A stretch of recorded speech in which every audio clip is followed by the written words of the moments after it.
Bonjour à toutes et à tous, nous voici pour le débriefing du week-end qui était très chargé et fructueux en victoire en plus. Donc on va commencer avec la Réunion de Lyon qui était un petit peu l'entrée en piste pour ce week-end, qui n'a pas été assez fructueux au niveau des victoires et des places, mais on a quand même eu des bonnes notes. Je pense bien sûr à Easily Amused qui était l'une des favorites de cette épreuve. Elle a très bien couru en finissant deuxième, battue de pas grand chose. Je pense que si on n'avait pas eu 2-3 chevaux pour nous contrer, elle aurait certainement gagné cette épreuve. Une pouliche à revoir durant l'été, qui pourra même être allongée un petit peu. Donc voilà, une très bonne note dans cette réunion. J'ai beaucoup aimé aussi Degbou. Je pense qu'il va être muni d'ailleurs australienne pour le Grand Prix le meeting de Vichy, pardon. Il est sur la montante. C'est un cheval qui, à mon avis, est capable de gagner ce genre d'handicap. Il est revenu à une bonne valeur. Donc une très belle troisième place de sa part.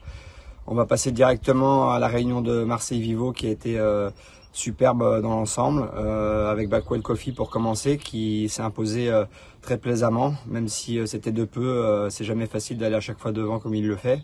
Mais voilà, il a gagné de très belle manière. Je pense qu'il faudra suivre le second dans cette épreuve qui est venu finir très fort sur nous. Ensuite, on va passer à l'or blanc. Le cheval de M. Gessler s'est imposé très facilement lui aussi. Vu sa valeur handicap, là c'est un réclamé assez sympa. Je pense qu'il va pouvoir gagner son handicap assez rapidement, surtout sur l'hippodrome de Vivo qu'il fait particulièrement bien. Octavia First, ça s'est pas très bien passé. On a eu un super parcours. Malheureusement, entrée de ligne droite, elle a sauté les ombres. Je pense que sans ça, on aurait sûrement fini dans les 3 premiers. Donc, pouliche à reprendre qui va sûrement courir à Vichy avec peut-être une paire d'œillères. Et Lana qui court super bien. Elle est venue gagner très facilement. Franchement, elle a passé un vrai palier. Je pensais pas qu'elle allait être capable de gagner aussi brillamment. Donc, bravo à l'entourage. C'était vraiment le coup à jouer. Ensuite, on a eu Friend Story qui finit assez bien deuxième. Malheureusement, elle s'est déférée aux abords du poteau. Je pense pas qu'on aurait gagné, mais voilà, une pouliche à suivre pendant le meeting de Vichy aussi. Je pense qu'elle va très bien faire. Il y a eu Laurence en début de réunion qui a fini troisième en étant un petit peu malheureux. Lui aussi, c'est un cheval qu'il faut toujours monter un petit peu pour venir dans les coups. Mais voilà, il est très bon troisième, il m'a bien plu, je pense qu'il tourne autour de sa course.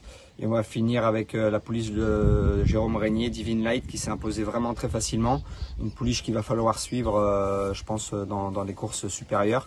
Je pense que c'était un peu le coup de cœur de cette réunion marseillaise.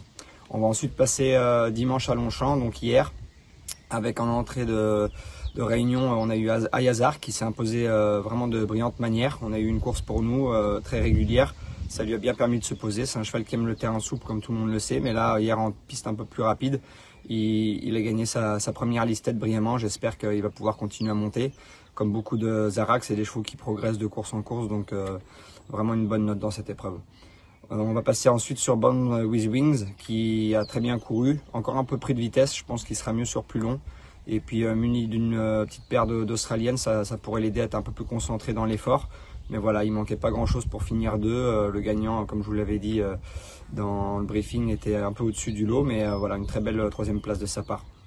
Ensuite, on va passer à Tariana, qui a fini très bonne deuxième pour sa deuxième course. C'était super. On a pu la voir encore un petit peu flottante dans la ligne droite d'arrivée. Elle était encore un peu verte, c'était que sa deuxième course. Et puis surtout, elle est tombée sur une pouliche endurcie. Et elle, par contre, je pense que sur 1600 mètres, elle sera beaucoup mieux à l'avenir. Mais une très bonne note. On va passer à Samaram qui s'est imposée de peu hier, mais avec la manière. Elle aussi en début de parcours a été un peu brillante par le manque de rythme. Et puis finalement, lors de l'effort, elle a pu passer à la vitesse supérieure. Il fallait pas que le poteau soit un peu plus loin parce que Sylvain Ruiz était venu finir très rapidement sur nous. Mais voilà, une très belle victoire de sa part et je pense qu'on devrait la voir à un niveau supérieur. Ensuite, il y a eu Hooking. Alors ça, c'est la grosse note de la journée. Malheureusement, on a pris l'option de la corde qui finalement s'est avérée être la mauvaise puisqu'il a été très malheureux durant toute la ligne droite. Je pense qu'on aurait pu s'imposer sans aucun problème. Mais c'est un cheval à suivre qui revient en grande forme. Et voilà, c'était vraiment la note un petit peu cauchemardesque de la journée. Mais voilà, c'est encourageant pour le cheval. Il est bien rentré de sa course et logiquement, il devrait gagner un quintet comme ça. Ensuite, on a eu Soupir qui m'a pas déçu, mais qui malheureusement n'a pas répondu à ce que j'espérais, dans le sens où on a eu un assez mauvais parcours. Il s'est assez moyennement élancé et dans la fausse ligne droite, on a été un petit peu gêné. Voilà un cheval qu'il va falloir suivre aussi, je pense, durant l'été. Malheureusement, ça s'est un peu mal passé dans le parcours, donc c'est pour ça que cette 5e place est un peu décevante, mais un cheval à suivre. Et on va finir avec Always Vive, qui a très bien couru, un cheval de terrain lourd comme tout le monde le sait. Il a été très courageux tout au long de la ligne droite, il s'est défendu jusqu'au bout. Et c'est un cheval qu'on devrait pouvoir suivre, pourquoi pas sur l'hippodrome de Clairefontaine, si on a la chance d'avoir des terrains souples au mois de juillet ou au mois d'août. Voilà, merci beaucoup de m'avoir suivi pour ce débriefing et à bientôt. Au revoir.